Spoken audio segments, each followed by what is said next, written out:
بسم اللہ الرحمن الرحیم۔ عزیز طلبہ، السلام علیکم۔ آپ میں سے اکثر طالب علم یہ جانتے ہیں کہ جماعت نہم کا اردو کا تمام سلیبس مکمل ہو چکا ہے، لیکن چند ایک کلاسوں میں علامہ اقبال کی نظم پیوستہ رہ شجر سے امید بہار رکھ اور مرزا غالب کی غزل کے کچھ حصے مکمل نہیں ہو سکے۔ اس لیے اس نظم اور اس غزل پر مشتمل ویڈیو لیکچرز ہم دوبارہ آپ کو بھیج رہے ہیں۔ سب سے پہلے علامہ اقبال کی نظم پیوستہ رہ شجر سے امید بہار رکھ کا پہلا لیکچر حاضر خدمت ہے۔ میں ہوں اظہر عباس اور آج کی نظم کا عنوان ہے پیوستہ رہ شجر سے امید بہار رکھ۔ اس نظم کے شاعر ہیں شاعر مشرق، مفکر اسلام علامہ محمد اقبال۔ آج ہم اس نظم کی تدریس کریں گے اور پھر اس نظم کے مشکل الفاظ کے معنی لکھیں گے۔ تو سب سے پہلے میں اس نظم کی ریڈنگ کر دیتا ہوں، یعنی تدریس کرتا ہوں، اس کو پڑھتا ہوں۔ پیوستہ رہے شجر سے امید بہار رکھ، یہ کتاب کا صفحہ نمبر 120 ہے۔ شعر نمبر 1۔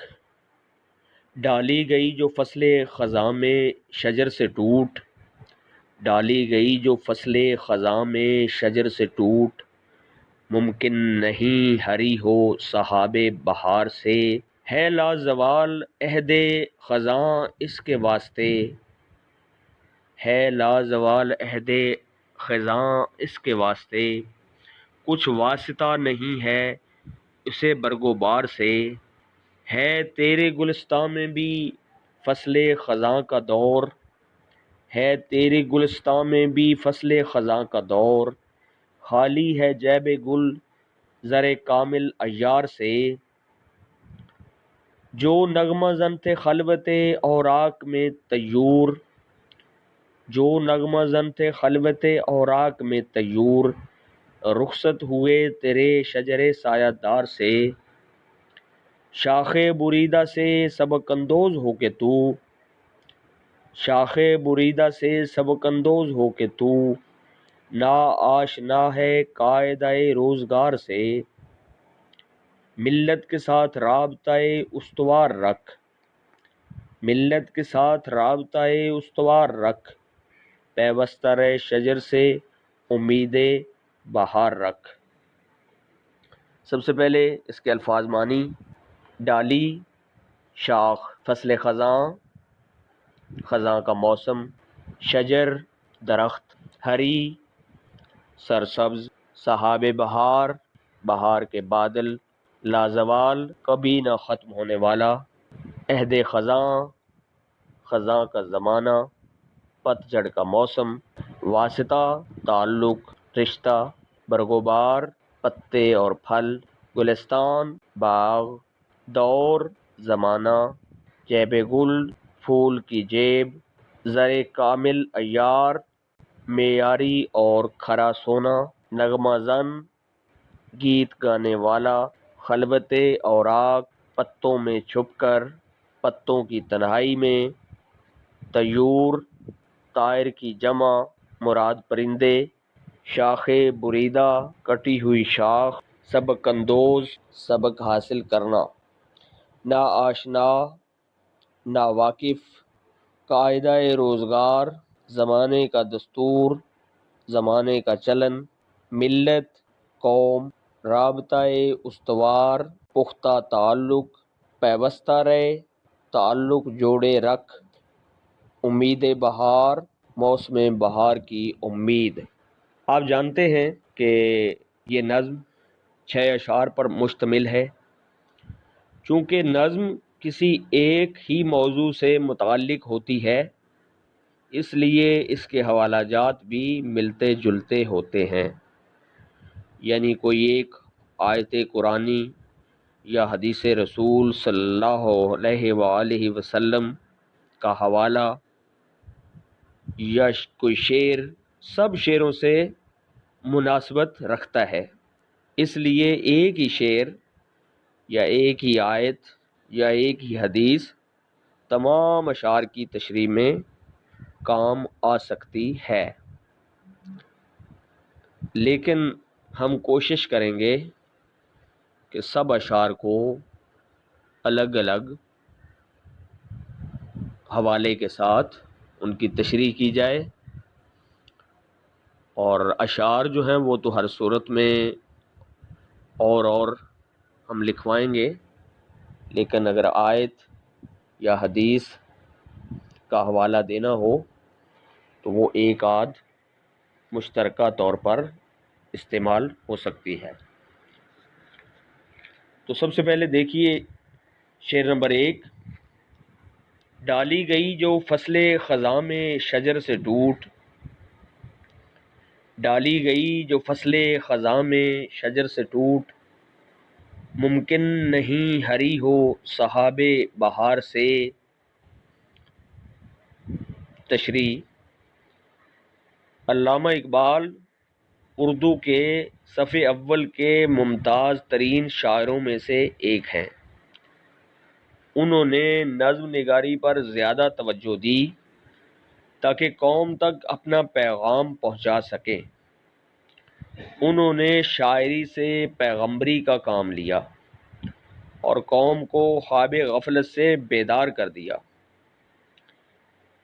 اس نظم میں انہوں نے قوم کو اتحاد اور اتفاق سے رہنے کا درس دیا اور ان میں ایک امید پیدا کی۔ اس مقصد کے لیے انہوں نے ایک درخت اور اس کی شاخ سے مثال دی۔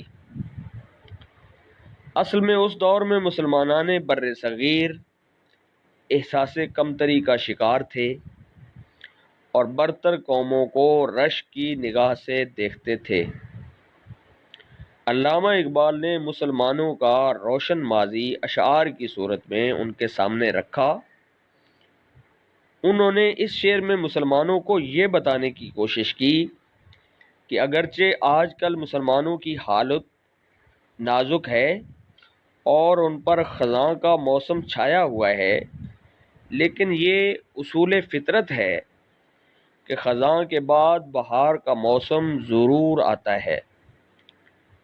اس لیے اے مسلمان قوم، اگر اسلام ایک درخت ہے تو مسلمان اس کی شاخیں ہیں۔ اگرچہ اسلام کا درخت آج کل خزاں کی زد میں آیا ہوا محسوس ہوتا ہے اور اس کے پھل پھول اور پتے جھڑ چکے ہیں، یعنی خوشحالی کہیں نظر نہیں آتی، تو اس کی شاخیں مایوس ہو کر الگ ہونے کے بارے میں تصور بھی نہ کریں۔ ہمارا خدا بھی ہمیں مضبوط اور متحد دیکھنا چاہتا ہے۔ قرآن مجید میں ارشاد باری تعالیٰ ہے، وَاعْتَصِمُوا بِحَبْلِ اللَّهِ جَمِيعًا وَلَا تَفَرَّقُوا۔ ترجمہ: اور اللہ کی رسی کو مضبوطی سے تھامے رہو اور تفرقے میں نہ پڑو۔ رسول اکرم صلی اللہ علیہ وآلہ وسلم نے بھی امت مسلمہ کی یہی خصوصیت بتائی ہے کہ تمام مسلمان ایک جسم کی طرح ہیں۔ اگر ایک عضو میں درد ہو تو پورا جسم اس درد کو محسوس کرتا ہے۔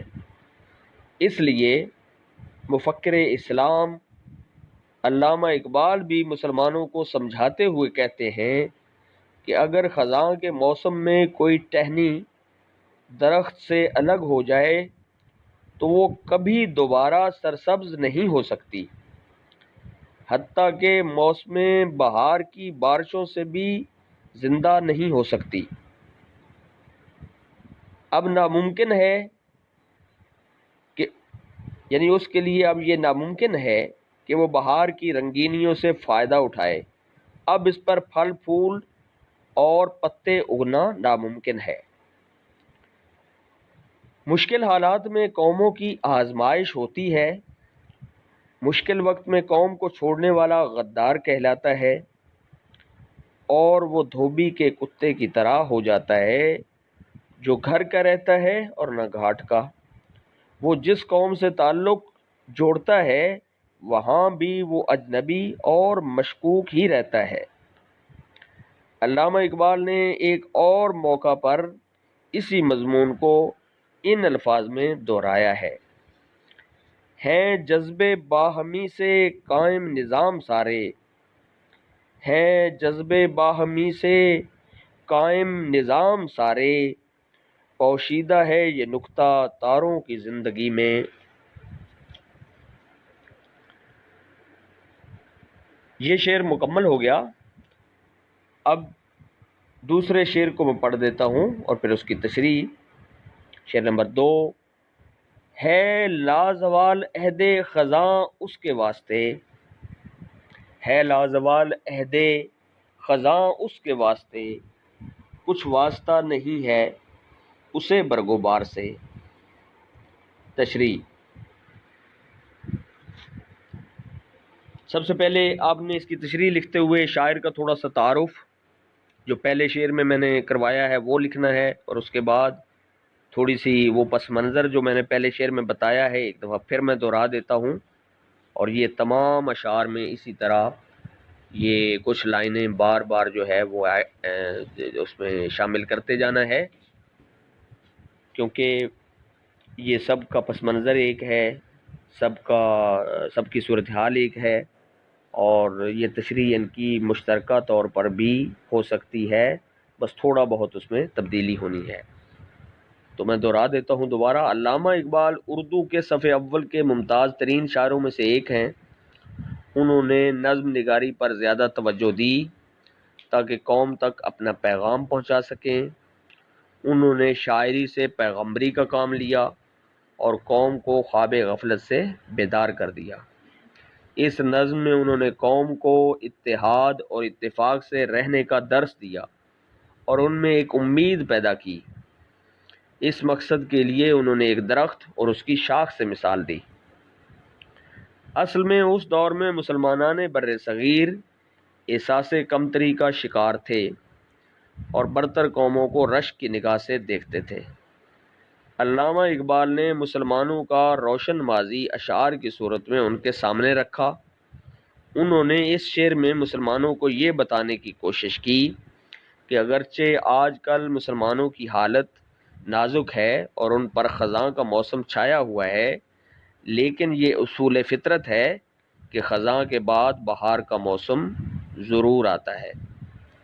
پیارے بچوں، آپ نے یہاں تک یہ جو پس منظر کے طور پر، نظم کا تعارف کے طور پر، شاعر کے تعارف کے طور پر یہ لائنیں بار بار ابتدا میں لکھ دینی ہیں تاکہ آپ کے لیے آسانی رہے، اور اس شعر کے جو الفاظ ہیں ان میں جو تبدیلی ہے اس حساب سے تھوڑی بہت پھر آگے اس کی وضاحت کرنی ہے، لیکن یہ پس منظر اور مشترکہ چیز جو ہے وہ آپ نے اپنے پاس رکھنی ہے اور اس کو مستقل یاد کر لینا ہے تاکہ اشعار کی تشریح آپ کے لیے آسان ہو جائے۔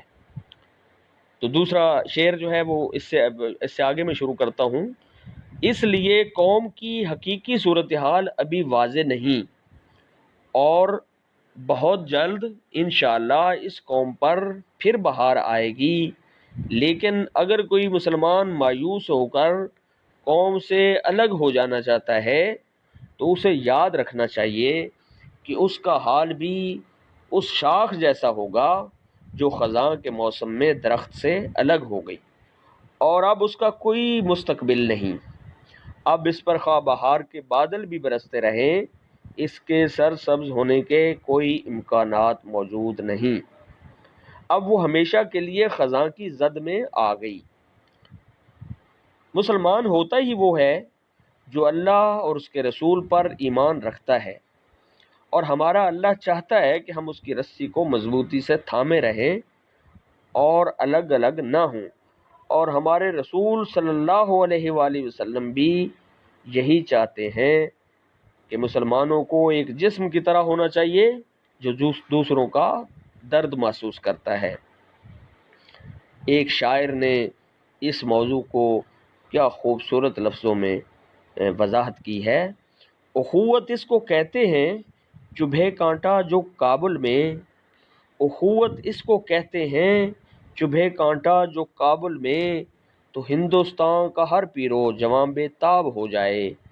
اس لیے ہماری سوچ یہ ہونی چاہیے کہ ہم متحد ہو کر آگے بڑھیں اور پوری دنیا پر چھا جائیں، کیونکہ ہمارا وجود تبھی قائم رہ سکتا ہے اگر ہم اکٹھے ہوں۔ علامہ اقبال نے اس موضوع کے حوالے سے ایک اور جگہ فرمایا ہے، فرد قائم ربط ملت سے ہے تنہا کچھ نہیں، فرد قائم ربط ملت سے ہے تنہا کچھ نہیں، موج ہے دریا میں اور بیرون دریا کچھ نہیں۔ عزیز طلبہ، آج کے لیے ہم سبق مکمل کرتے ہیں۔ یہ دو اشعار کی تشریح ہو چکی۔ والسلام، خدا حافظ۔